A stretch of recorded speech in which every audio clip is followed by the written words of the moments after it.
안녕하십니까 학부모님들 여러분, 반갑습니다. 저는 대치 논중과 추론 그리고 한림논술에서 논술 강의와 약술령 강의를 맡고 있는 이한계라고 합니다. 반갑습니다. 너무 열화 같은 박수를 쳐줘서 부담이 됩니다. 오늘 날도 굽고 그래가지고 오시느라고 고생 많으셨어요. 물론 지금 입시를 준비하는 아이들만큼, 물론 부모님들 마음이라면 그 이상일 수도 있겠지만 아이들이 지금 굉장히 많이 스트레스 받을 때죠. 오늘 제가 말씀드릴 것은 그 약술령 논술 출제 경향, 그리고 대비 전략, 그리고 이제 국어 과목에 대해서 이제 어떻게 국어 과목을 만점을 받을 것인가. 국어는 만점 받을 각오를 하고 공부를 해야 되거든요. 그래서 그에 대해서 좀 말씀드릴게요. 원래는 이쯤 되면 오시면은 입추의 여지가 없이 앉아 계셔야 되는데요. 이런 얘기 한번 해볼게요. 입추의 여지가 뭘까요? 저는 굉장히 뜨하겠습니다. 방송에서 들은 건데요. 입추의 여지가 없이를 가을이 왔는 대로 이해를 하더라고요. 여기서 입추의 여지란 것은 송곳이 들어갈 틈이 없을 정도라는 의미죠. 오늘 입추의 여지 없이 와 계실 줄 알았더니 빈자리가 좀 있어서 안타깝긴 합니다만 오늘 오신 김에 좋은 정보 받아가시기를 기대하겠습니다. 자, 그러면 설명을 드릴게요. 저는 일단 약술령 논술 전형 일반에 대해서 말씀드리고요. 그 다음에 약술령 국어를 어떻게 공부해서 만점을 받을 것인가, 그거에 대해서 방법론을 말씀드릴게요. 자, 저는 제 소개입니다. 중요한 거 아니니까 시간은 우리에게 없죠? 넘어가도록 하겠습니다. 계열별 지원 전략에 대해서 우선 말씀드릴게요. 요거는 현재 이제 부모님들 관심은 이제 약술령에 있잖아요. 약술령 보는 대학이 15개 대학입니다. 근데 올해 수험생들의 관심 끌만한 사건이 하나 있었습니다. 국민대가 약술령을 시행하기로 했죠. 들어보셨을 거예요. 국민대 약술령 한다. 이따 분석을 할 거예요. 녹록치 않은 대학 국민대 어떻게 대비할 것인지 말씀드릴 건데요. 일단 논술은 이렇게 언어 논술 보는 대학, 영어 제시문, 그리고 수리 논술까지 보는 대학, 수리 논술 보는 대학, 언어 논술과 수리 논술 보는 대학, 이렇게 일반 논술, 우리가 일반적으로 이해하는 논술이 이런 시험들이고요. 여기 있는 약술령 논술은 이렇게 생각하시면 돼요. 예전에 적성고사 있었잖아요. 그 적성고사가 약술령 논술이라는 이름으로 바뀌면서 국어 수학 문제를 내기 시작했습니다. 그래서 국민대로 필두로 해서 주로 인설권에 있는 학교들이 이제 약술령을 보게 되었죠. 자, 출제 영역인데요. 자, 요거는 이제 우리가 말하는 일반적 논술이고요. 여기는 약술령 논술에 대한 설명입니다. 그래서 이렇게 대비가 되는 부분들은 수학이 나온다면 수학 1, 2, 그리고 이제 수학도 나오는데 요거는 자연계의 경우는 좀 달라요. 뭐 미적을 낸다든지 미적 기하를 다 낸다든지 그런 세부적인 차이가 있으니까 그건 이따 살펴보도록 할게요. 자, 뒤로 넘어갈게요.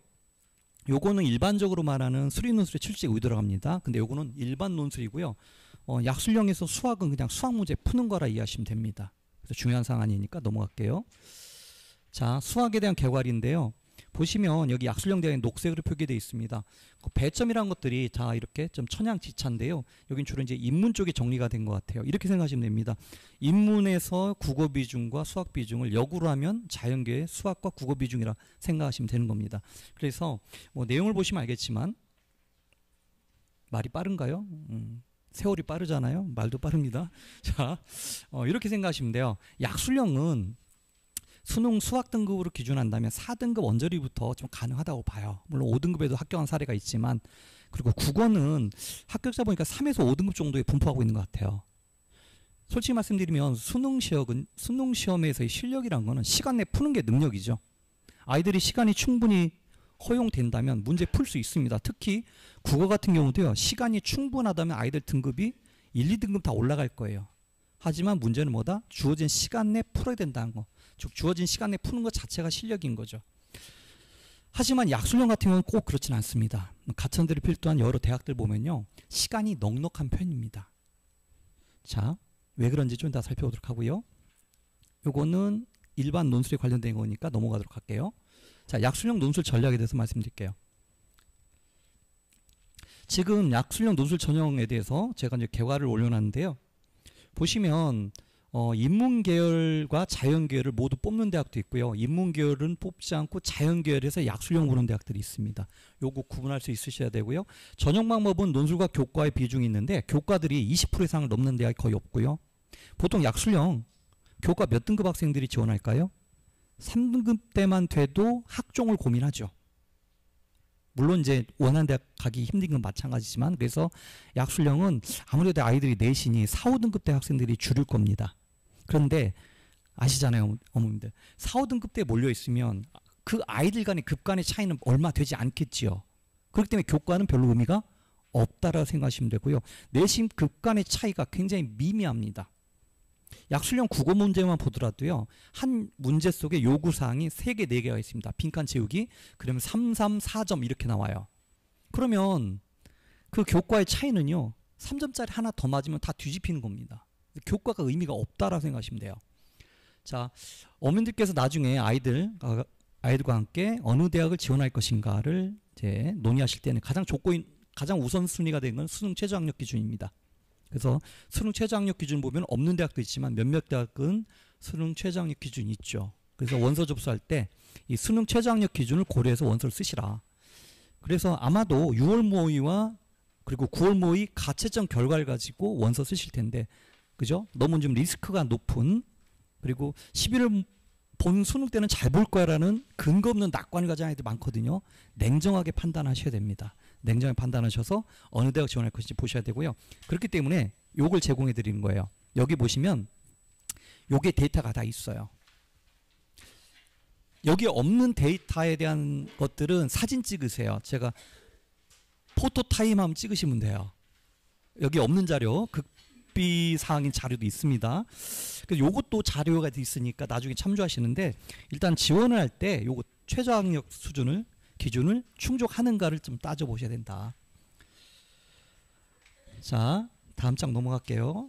이 대학도, 여기 있는 대학들도 마찬가지죠. 한국외대 글로벌이나 홍익대 세종 같은 경우는 인문을 안 봅니다. 자연계만 봅니다. 자, 그리고 교과 비중이 20% 넘는 대학이 없죠. 교과는 의미가 없습니다. 학생부 석차 등급은 반영되더라도 등급의 차이가 미미하기 때문에, 그리고 지금 어쩔 겁니까? 이미 다 나왔는데, 그죠? 아무 의미가 없다. 이거 가지고 고민하는 건 아니다라는 겁니다. 자, 그리고 이 뒤에 대학들, 우연찮게도 한글 자음으로 시옷으로 시작되는 대학들은 대부분 수능 최저학력 기준이 없네요. 자, 요 정도 보도록 하시고요. 자료에 있으니까 나중에 확인하시면 돼요.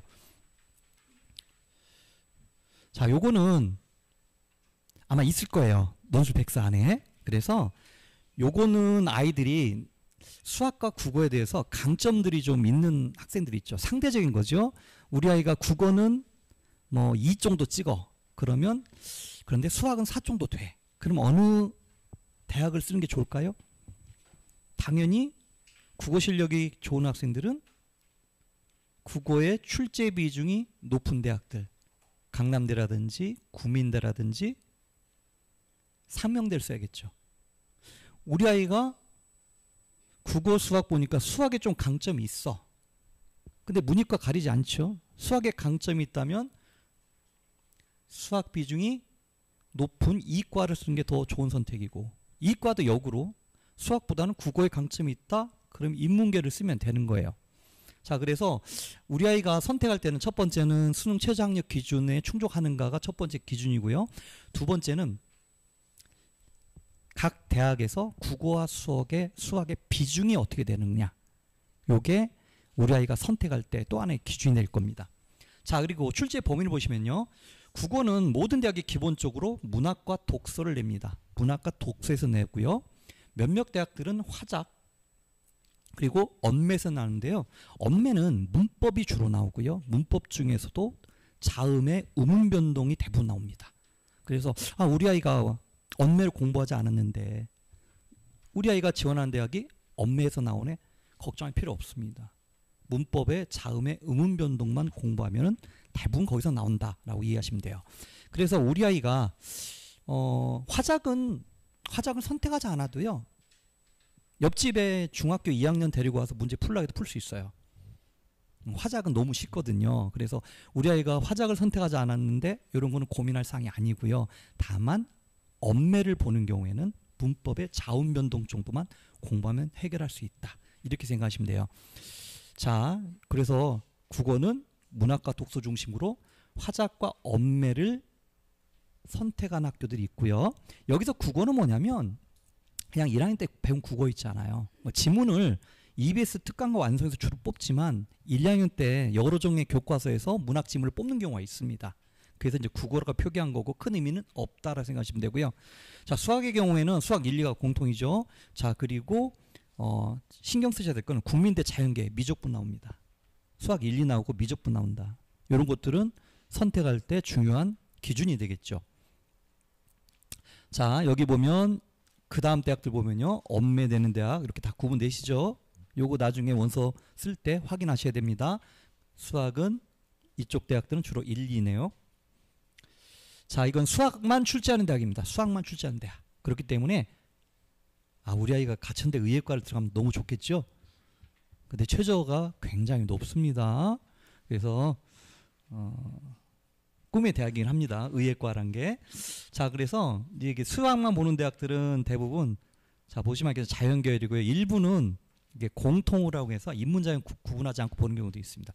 유의하실 점은 수학이에요. 당연히 수학만 보니까 중요한 거는 미적분을 보는가, 미적분을 보는가. 자, 고려대 세종 자연2 약학계열은 미약, 미적분, 확률, 그죠? 확통, 기하 이렇게 시험범위를 두고 있습니다. 요 자세한 사항들은 이따가 수학, 약술용 수학을 설명하실 박경신 선생님께서 설명하실 거예요. 그때 경청하시면 될 것 같고요. 자, 약술용 국어에 대해서 말씀드릴게요. 제가 여름에 약술용 국어를 3개 캠퍼스에서 수업을 했거든요. 작년도 기출문제를 갖고 수업을 했습니다. 작년보다 문제가 좀 쉬워졌습니다. 근데 아이들 수준은 어떨까요? 더 떨어졌다는 것이 제 느낌입니다. 제가 경악을 했던 게 뭐냐면 아이들이 오답률이에요. 독서 파트, 문학 파트, 화작 파트, 어법 파트 제가 오답률을 다 통계를 내봤거든요. 우리 아이들이 기본적인 어떤 이해력에서 많은 문제를 갖고 있다는 생각을 합니다. 즉 텍스트에 대한 이해뿐만 아니라 텍스트를 기반한 맥락에 대한 이해가 안 돼 있어요. 국어가. 그게 어찌 보면 수능 국어에서 우리 아이가 1, 2등급 못 맞는 근본적 원인이 될 거라고 생각을 해요. 시간 문제도 있겠지만.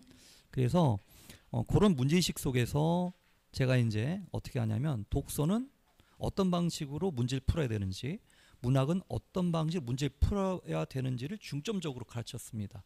효과가 어느 정도 있긴 해요. 단순히 내신 대비하듯이 시를 그리고 시 해석을 외우는 게 아니라 시 해석의 방법론을 배우고 그에 따라서 접근하는 것이 훨씬 더 수능 공부에 도움이 될 것이고 약술형 대비해서 핵심이 될 것이라고 저는 수업을 통해서 느꼈어요. 작년에도 느꼈지만. 자, 약술형 국어 그러면 강론하고 말씀드릴게요. 자, 국민대. 어머니들 눈빛이 반짝거렸죠? 약술형 보는 대학이 가천대를 위시해서 한신대까지잖아요. 근데 아시잖아요. 국민대는 가천대와 급이 다른 학교입니다. 숭실 정도 레벨이죠. 국숭세. 그래서 국민대에 대한 관심 학생들이 되게 많습니다. 근데 이 국민대 문제가요. 뭐가 문제냐면요. 자, 보세요. 문과, 이과의 경우 인문계열은 국어가 8문항입니다. 그리고 수학이 2문항이에요. 이과는 여기죠. 수학이 8문항, 국어가 2문항인데요. 제가 이 문제 발표했을 때 한번 풀어봤습니다. 가천대는요. 국어가 9문제 나오는데 제가 푸는데 15분 걸렸어요. 왜 15분 걸렸냐면 문제를 읽고요. 해당 정보를 찾아가지고 쓰면 돼요. 근데 국민대는요. 제가 붉게 표현한 게 있죠. 50자 100자 쓰기, 100자 쓰기, 50자 쓰기, 한 문장 쓰기. 뭐죠? 단순한 약술형 논술이 아니고요. 논술이 가미된 겁니다. 국민대가 과거에 논술 시험을 시행했던 거 아십니까? 예절에 시행을 했습니다. 시행했다가 중단했습니다. 왜냐하면 한때 재정부실대학으로 정부한테 탁 찍혀가지고 논술을 폐지했었어요. 왜냐하면 사교육을 조장한다는 그 억울한 누명을 논술이 많이 받았잖아요. 동의하시지 않은 분들이 계신 것 같은데 사교육 시장에서 논술은 극히 미미합니다. 그리고 논술 공부에서 합격하면 그만큼 효율적인 그죠? 입시 방법은 없죠. 자, 어쨌든 재정 부실대학으로 선정돼서 폐지했다가 기재개표하고 문제를 냈는데 그때 논술을 출제했던 분들이 아마 참여한 것 같아요. 순수하게 약술형 논술이 아니고요. 약술형 논술하고 일반 언어 논술이 결합된 겁니다.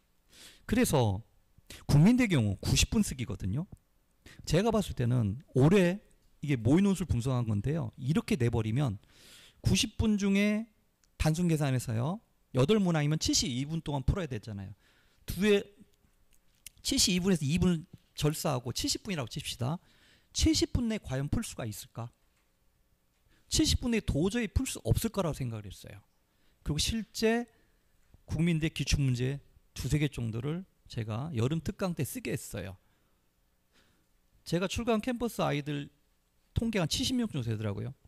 딱 2명이 맞췄어요. 2명이. 되게 심각하다는 생각하지 않습니까? 학교에서 모의 논술 본 다음에 분석을 할 겁니다. 충격을 받았겠죠. 우리 학교에 지원할 학생들이 한 문장도 못 쓰나? 여기 100자라고 해도요. 한 빈칸 포함이거든요. 학교 다음 보면 한 7, 80자밖에 안 돼요. 그냥 한 문장짜리요. 그걸 못 쓴다라는 거예요. 그래서 국민대는 쉽게 접근할 대학은 아니다는 겁니다. 그래서 국민대는 일반적으로 언어 논술을 배우는 요약이라든지 설명의 방법을 좀 알고 가야 돼요. 그리고 연습을 하고 첨삭을 좀 받아보고 가야 국민대는 합격을 바랄 수 있겠다. 그래서 섣불리 준비할 수 있는 대학은 아니다라는 거죠. 하지만 한 문장 쓰기 정도면요. 수업 내에서 충분히 그 방법을 터득하며 쓸 수 있는 문제입니다. 그렇게 이해하시면 될 것 같아요. 자, 그래서 수험생 입장에서는 너무 겁먹을 부분은 아니다라고 생각하고요. 제가 또 논술 선생님이잖아요. 그러니까 논술 선생이니까 한 문장짜리는 어떻게 써야 되는지 50자, 100자는 어떻게 써야 되는지 방법론을 알고 있겠죠. 좀 가르쳐주니까 좀 나아지긴 했는데 좀 연습이 필요하다는 생각이 들더라고요. 자, 문제는 뭐냐면 국민대가 기가 막힙니다. 보통 가천대를 비롯한 나머지 14개 대학은요. 지문이 하나가 나오거든요. 국민대는 특이하게요. 가나 지문이 여러 개가 나오고요. 심지어는 보기에 또 시 문학작품을 내요. 그래서 어떤 차이가 있냐면요. 가천대를 비롯한 대부분 대학들은요. 문항이 독서, 문학, 화작, 엄매 이렇게 나눠져 있거든요. 근데 국민대는 특이하게 여기 특이한 거 뭐라고 써 있는 게 보이죠? 복합은 뭘 말할까요? 문학하고 독서를 결합해서 냈어요. 문학과 독서를 결합한 거죠. 이런 유형의 문제는요. 수능 완성, 국어 수능 완성의 뒤에 있는 실전 모의 5회분에 겨우겨우 몇 개 안 나온 것들이에요.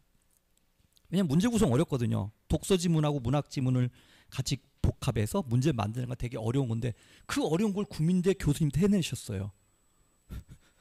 되게 어렵더라고요, 문제가. 우리 아이들이 과연 쓸 수 있을까? 심지어는 가천대를 비롯한 나머지 14개 대학은 해당 개념어를 지문에서 찾아 쓰는 문제가 대부분이거든요. 근데 국민대는 해당 개념어를 스스로가 추론해야 돼요. 추론해서 딱 넣어야 돼요, 거기다가.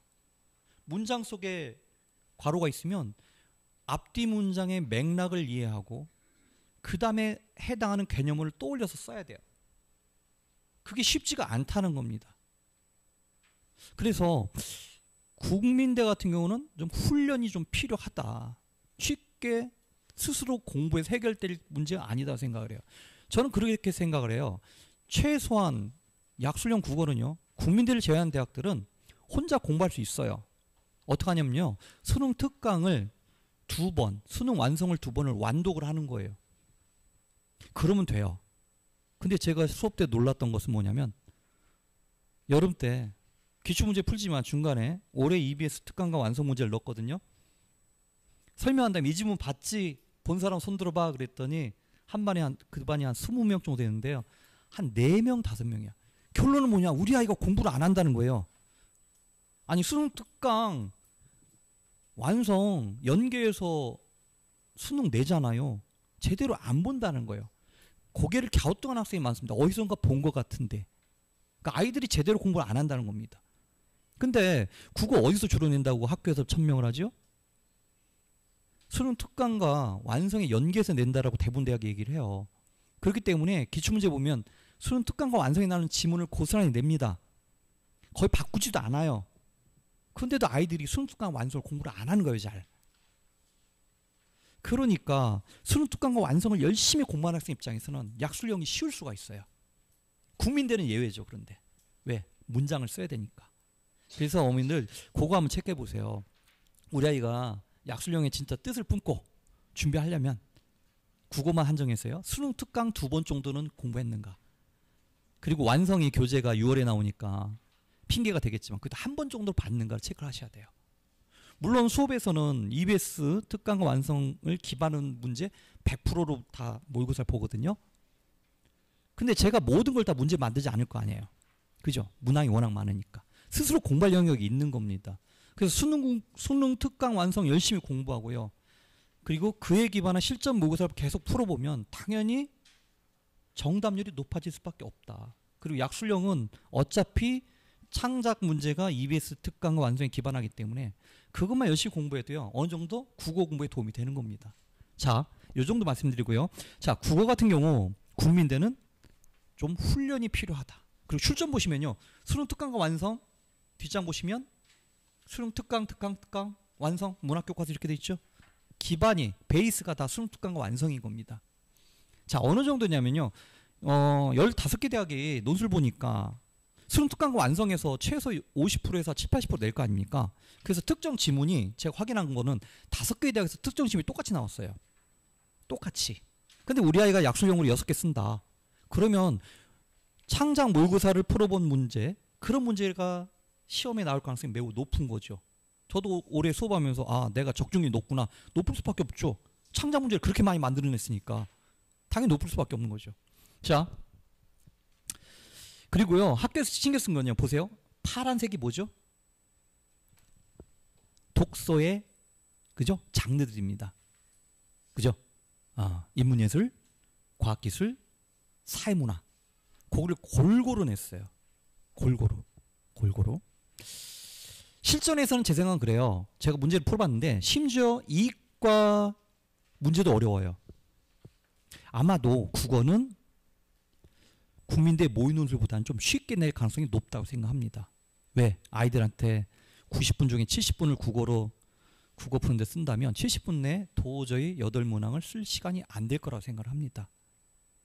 그래서 국민대는 아이들이 괜히 국민대 한번 쓰고 싶어서 모의논술 본 다음에 엄마 내가 잘못된 걸까? 학교가 잘못된 걸까? 이런 질문을 할 때 넌 괜찮아. 이거보단 쉬울 거야 라고 말씀하시면 돼요. 만약 이렇게 내면요. 제가 볼 때 8문항 80점 만점이면 한 합격선이 60점이 안 될 것 같아요. 그래서 이때 봤던 모의고사보다는 좀 쉽게 낼 가능성이 높다라고 생각하시면 될 것 같아요. 자, 자연계도 만만치 않더라고요, 문제가. 근데 요즘 자연계라고 해서 국어를 못 하나요? 안 그렇더라고요. 그죠? 그래서 난도는 좀 국민대에서 의혹의 과잉 좀 어렵게 낸 것 같다는 생각이 듭니다. 그 요구사항이 너무 많아요. 한 문항당 요구사항이 3개, 4개씩이에요. 다른 대학에서는 2문항에서 3문항 구성할 문제들을 아예 한 문항에서 세부 요구사항으로 다 넣어버렸더라고요. 실제 문항 개수 세보면요. 30개가 넘어요. 그 70분은 어떻게 씁니까? 굉장히 어려웠던 게 국민이다. 표정들 피세요. 그죠? 어머니들께서 공부할 게 아니잖아요. 우리 아이가 해낼 거잖아요. 자, 그러면 국민대를 제외한 다른 대학들 한번 비교해 볼게요. 자, 가천대는 여기 보시면요. 보세요. 독서하고 문학이 7문제씩 나오죠. 문과 같은 경우. 그래서 실제 기출문법 보면요. 대부분의 대학은 독서와 문학의 비중이 독서가 조금 더 많습니다. 자, 근데 가천대학가 기억나세요? 화작 엄매 다 냅니다. 화작은 공부 안 해도 맞춘다라고 얘기했죠. 화작 못 맞추면요. 그죠? 우리 아이와 나는 소통이 안 된다고 생각하시면 돼요. 너무너무 쉬워요. 예를 들면 뭐냐면 발표문이 있어요. 그럼 보기에 발표자가 발표의 내용을 청중에게 이해를 시키기 위해 발표할 순서를 말하고 있다. 그 해당 문장의 첫 어절과 마지막 어절 써라. 그 찾기 어려울까요, 쉬울까요? 어머님들도 다 찾아요. 되게 쉽습니다. 자, 어쨌든 가천대는 일단 이걸로 기분 좋게 만듭니다. 독서가 어려울까요? 문학이 어려울까요? 문학이 어렵거든요. 그래서 가천대 문제는 애들이 풀어보면 여기부터는 얼굴이 환한데요. 갈수록 얼굴이 어두워져요. 특히 엄매사 한번 나 문법 안 했는데 그 문학 가면은 아이들이 이거 만만치 않구나를 느낍니다. 자, 어쨌든 비중 이렇게 보시면요. 자연계는 엄매를 잘 내진 않지만 어쨌든 인문은 아웃문학은 화작, 독서, 엄매, 문학 비중은 요 정도다 이렇게 하시면 되고요. 자연계 독서 다 세 문항, 문학 두 문항이고요. 자, 국민대는 좀 아까 보셨던 거예요. 복합이라고 할 수 있는 독서와 문학의 결합 문항이 무려 세 문항이 들어있어서 실제 문제는 꽤 어려웠다는 것입니다. 자, 그리고 요 대학들 삼육대, 상명대, 을지대 이 대학들 보시면요 좀 복잡해 보이는데요. 삼육대는 가천대와 굉장히 흡사합니다. 우리 아이가 가천대를 보는데 삼육대는 고민 중이다. 삼육대 유형을 몰라서 그런 거 없어요. 문제가 똑같아요. 서로가 서로를 베낍니다. 문항수도 똑같고요. 예전에 입학 전형도 똑같았어요. 9문항, 6문항. 그래서 가천대와 똑같습니다. 화작, 독서, 엄매, 문학 이렇게 내고 있고요. 자, 상명대도 똑같이 가려고 하겠죠. 문항수만 좀 차이가 있을 뿐입니다. 자, 을지대도 유사하죠.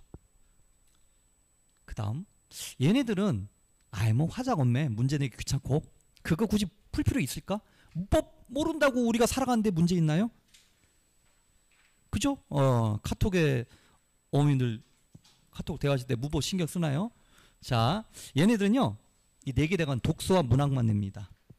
그래서 격가지인 화작과 엄매를 빼고요 내는데 비중 보시면 독서와 문학의 비중을 보면 홀수인 경우는 독서가 좀 한 개 정도 많죠. 짝수인 경우는 비슷하게 되죠. 자, 이렇게 출제한다 이렇게 보시면 되고요. 한신대 같은 경우는 독서 비중이 좀 많은 편이다. 이런 것들 여기 백서에 있는 건 작년 데이터가 들어갔고요. 제가 정리를 안 했어요. 게을러서. 이 부분은 올해 데이터입니다. 올해 데이터입니다. 죄송합니다. 이게 포토샵이에요. 포토샵 하란 얘기입니다. 토끼가 날라와서 카메라 찍고 있잖아요. 그래서 논술백서에 반영 안 된 거는 죄송스럽고요. 근데 편차는 별로 이렇게 차이는 없고요. 그래서 가천대, 국민대.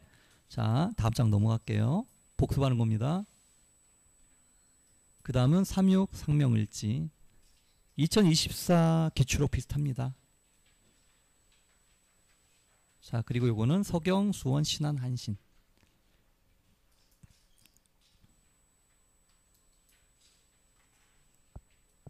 자, 약소형 국어 대표 말씀드릴게요. 자, 문학의 별 3개 빨간색입니다. 무슨 얘기죠? 앰뷸런스가 빨간색을 하고 띄어띄어 가야 우리가 신경 쓰죠. 문학의 빨간색 3개란 얘기는 난도를 얘기하는 거예요. 문학이 어렵습니다. 실제 문학을 제가 충격받은 게 있어요. 기출문제만으로 문학 문제만 골라서 12문항을 냈는데요. 오답률이 40%입니다. 오답률이 40%예요. 가장 경악했던 거는 100점 만점에 22점 맞은 학생도 있어요. 물론 그 다음 시간 안 왔습니다. 제가 이제 애들 채점 답지를 나눠주거든요. 근데 안 찾아가는 학생이 있어요. 그래서 어떤 특징이냐 봤더니 어떤 특징일까요? 22점, 42점, 36점. 반평균은 80점인데 그런 학생들이 있더라고요. 자,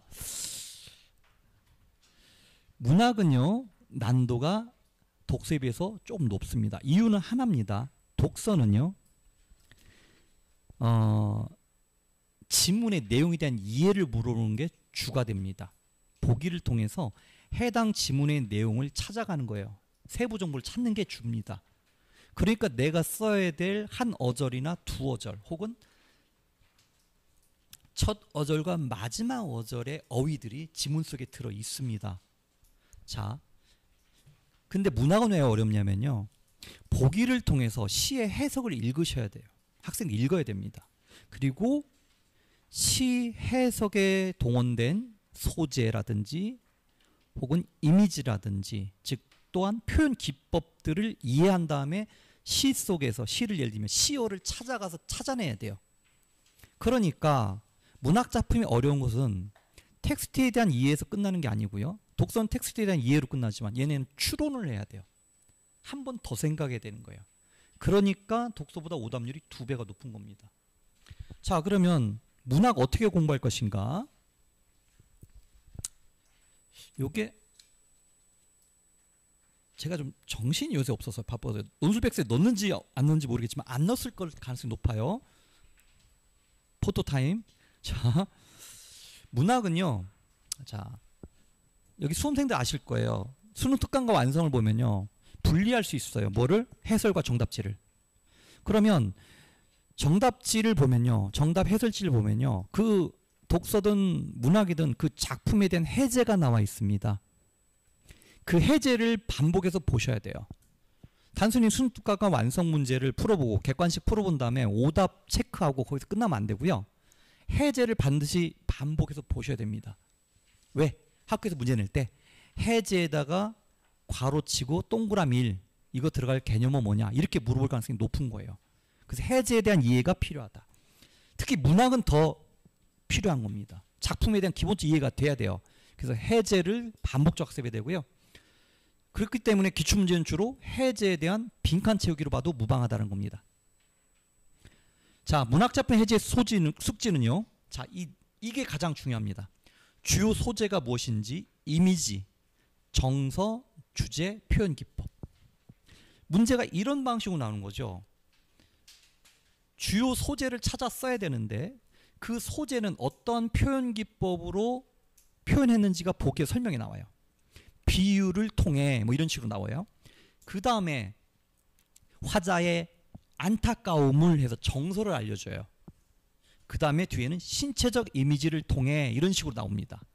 그러니까 문학 문제는 문제를 통해서 보기를 이해한데 지문을 보는 거는 독서와 똑같습니다. 다만 차이란 것은 요거를 파악을 하셔야 돼요.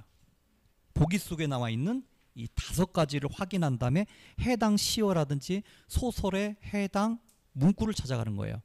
자, 그리고요. 이게 뻘건 게 가장 중요한 거예요. 뻘건 거.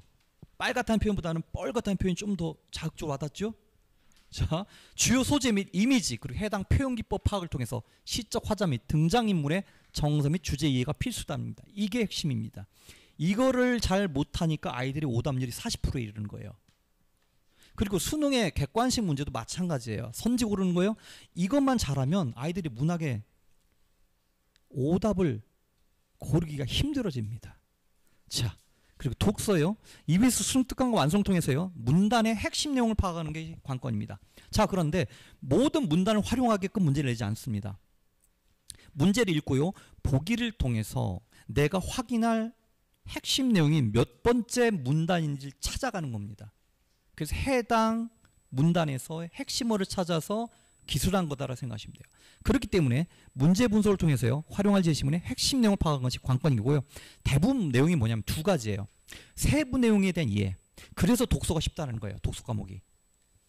독서 과목은요. 어떤 문제는 30초에 풀 수 있는 문제도 있어요.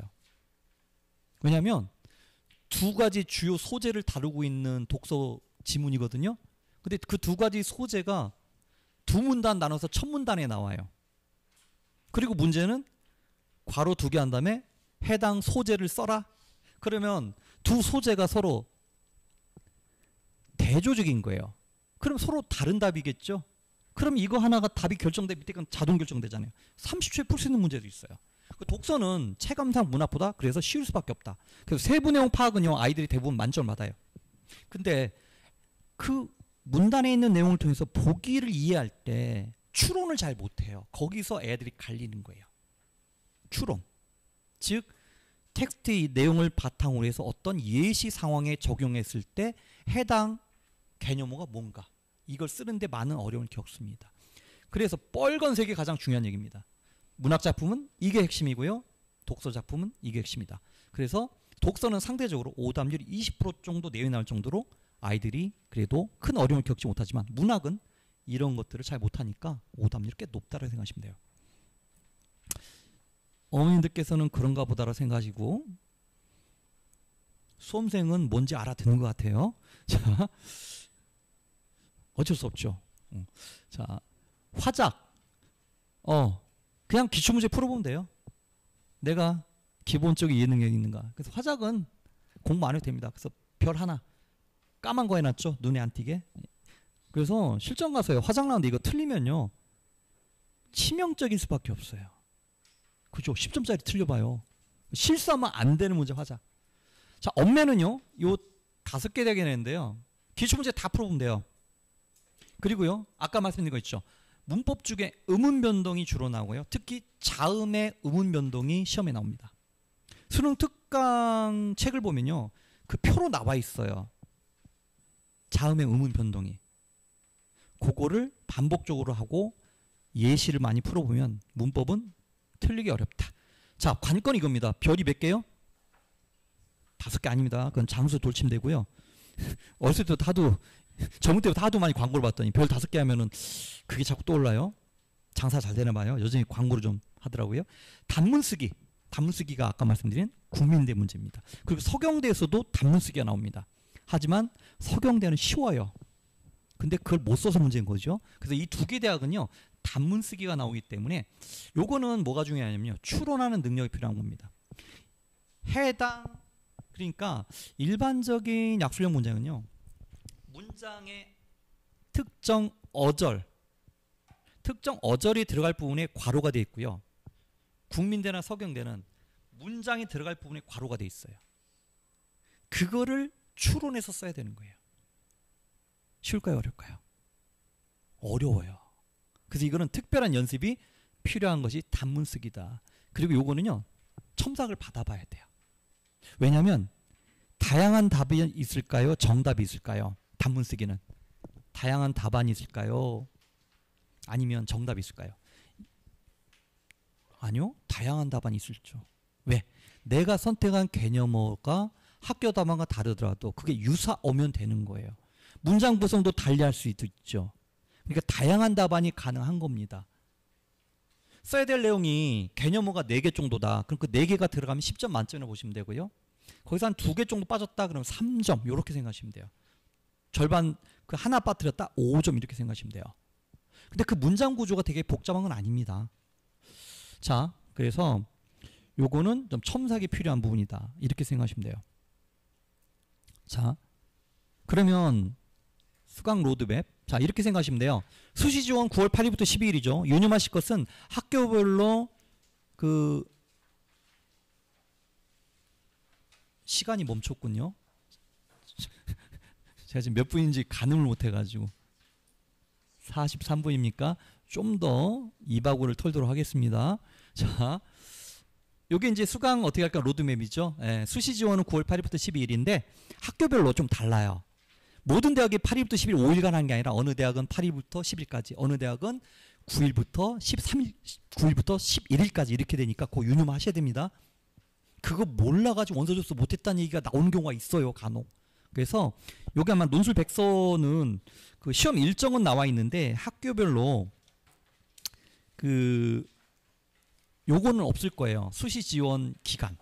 그거는 지원할 대학을 먼저 나중에 모평 미리 말씀드릴게요. 모평 기준 가채점 하고요. 수능 최저 고려해서 대학 지원할 때 학교 홈페이지에 들어가셔서 원서 접수 기간 확인하세요. 시험 일자는 여기에 있으니까 그냥 확인차 보시면 되겠지만 원서 접수 기간은 학교마다 다른 겁니다. 자, 그런 다음에 이제 수업 해야죠. 수업 들어야 되죠. 그래서 이제 수업 말씀드릴게요. 전 박경식 선생님이 수학, 제가 이제 국어를 가르치는데 중계 같은 게 9월 15일부터 월요일 날부터 해서 6주 동안 합니다. 추석 때 아이들 쉬고 싶죠? 그래서 아이들 쉬게 할 거예요. 딱 한 주 쉬고 다시 오면 되는데요. 자, 그래서 국어 같은 경우는요. 영역별 문제 해결법을 좀 공부를 할 거예요. 독서 파트는 어떻게 문제를 풀어야 되는지, 문학 파트는 어떻게 문제 풀어야 되는지, 문법은 어떻게 해결할 것인지, 단문은 어떻게 쓸 것인가. 자, 아까 말씀드렸죠. 오답률. 독서 20% 내외, 문학 40% 내외. 화작은요. 소통이 안 되는 애들이 10%예요. 10% 내고요. 언매는 좀 문법이 익숙지 않은 학생들, 문법 잘 모르는 학생들은 30%까지 육박하더라고요. 그래서 관건이 되는 거는 주로 문학입니다. 문학에서 오답률을 줄여야 된다. 자, 그리고요. 국어 시간에는요. 국어 및 EBS 특강 완성에 기반한 창작 문제 한 200개 정도 되는 것 같아요. 그거를 기반으로 해서 모의고사 실시하고요. 당연히 샅샅이 뒤져서 만들었으니까 적중률 당연히 높겠죠. 그죠? 그리고 실전 모의고사를 볼 거예요. 매 시간마다 시간을 재고요. 그리고 요거는 이제 학교별 수업인데요. 저 같은 경우는 이제 서경대를 성북 미탐에서 수업을 합니다. 그래서 9월 28일 직전에 2일 동조 진행하고요. 가천대 파이널은 중계에서 11월에 할 것 같고요. 그리고 국민대는 대치 논중과 추론에서 추석 특강 때 진행을 합니다. 그리고 국민대 파이널은 국민대 시험 언제인지 아세요? 11월 29, 30입니다. 맨 마지막 주에 있어요. 그래서 그때 국민대, 중계학림, 성북 미탐, 그리고 대치 미탐의 논중과 추론 세 군데에서 5일 동안 수업을 할 예정입니다. 자, 제 강좌 소개 말씀드리고 좀 설명 끝내도록 할게요. 그래서 중계학림은 9월 15일 날 개관하고요. 요거는 국어 시간입니다. 수업은 6시부터 10시까지인데요. 문과는 앞에 2시간 반, 그리고 이과는 뒤에 1시간 반 수업을 하고요. 6회 수업입니다. 그리고 성북은 뭐 굳이 설명 안 해도 될 텐데, 성북은 이미 개강했어요. 지난주에 개강했고요.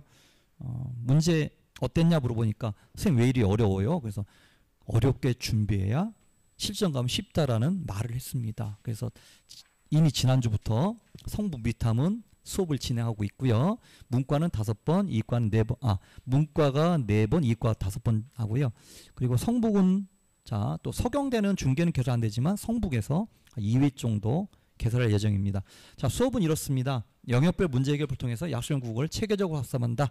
그리고 이게 핵심이죠. 국어 및 EBS 수능 특강 완성 기반한 창작 문제 200선. 그래서 지문의 최소한 50% 이상. 아까 국민대 보니까 50% 이상은 특강 완성했으면 되죠.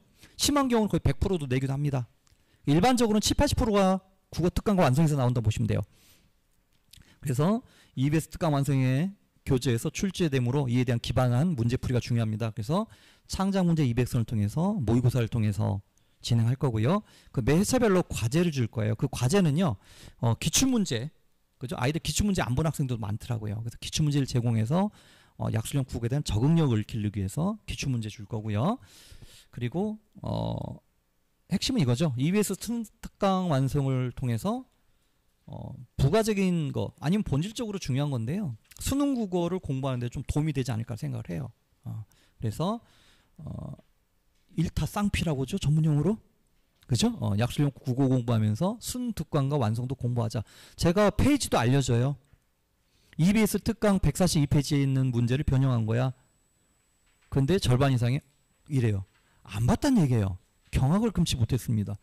자, 그래서 우리 아이 이렇게라도 수능 특강 완성 국어 공부시키는 방법일 수도 있는 겁니다.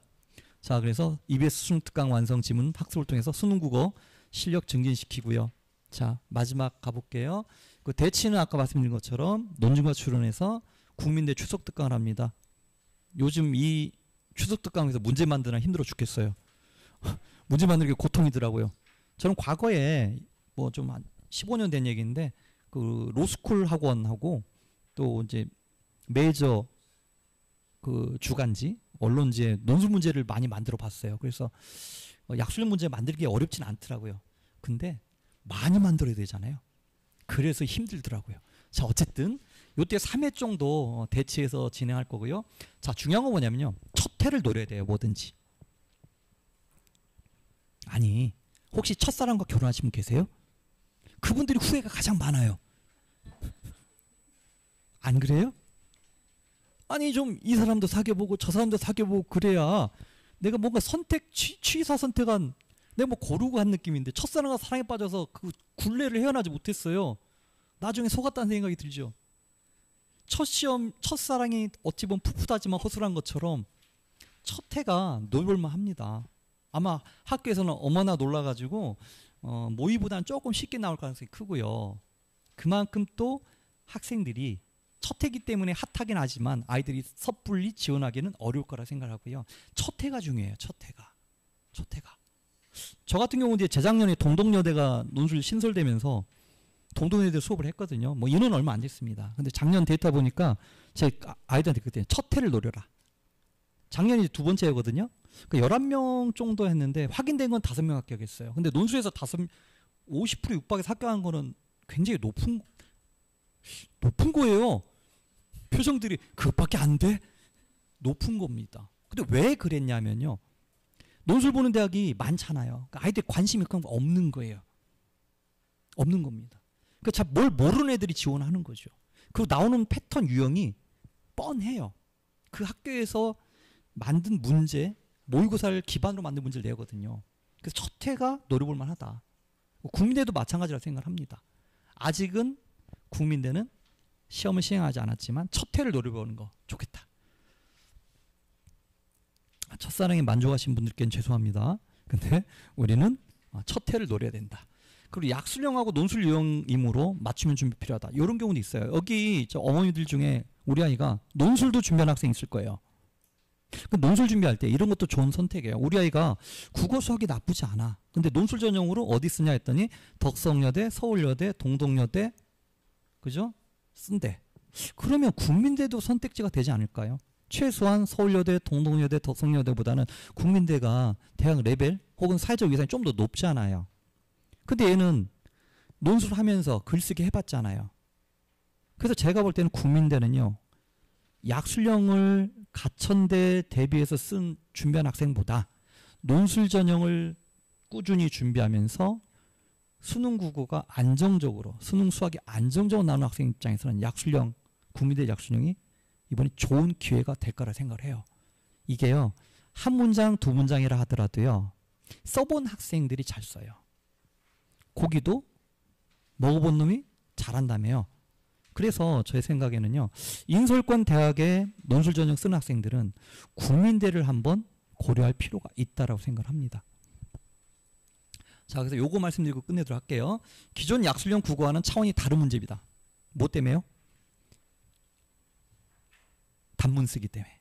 또 한 가지는 요구사항이 너무 많아. 문화 하나당 써야 될 게 3개, 4개 막 엄청 많거든요.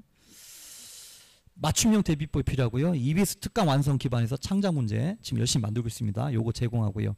그리고 문학 독서 단답형 어떻게 해결하는지, 그리고 당락교장은 50자 100자예요. 결국은 아까 보셨잖아요. 그죠? 50자 100자 한두 개가 나온 게 아니잖아요. 예를 들면 이런 겁니다. 아까 넘어간 것 같은데 한 문항은요. 50자짜리 하나, 100자짜리 하나 10점 만점에 그걸 쓰게 했거든요. 제가 해봤는데 100지로 낸 애들이 거의 70%예요. 그러면 어떤 학생은 10점 맞고요. 잘 쓰면 어떤 학생은 0점 맞는 거예요. 도저히 역전이 불가능한 거죠. 그렇기 때문에 요 50자 100자가 당락 결정할 것이다. 자, 그리고 첨삭을 진행할 예정입니다. 자, 요 정도로 마치도록 할게요.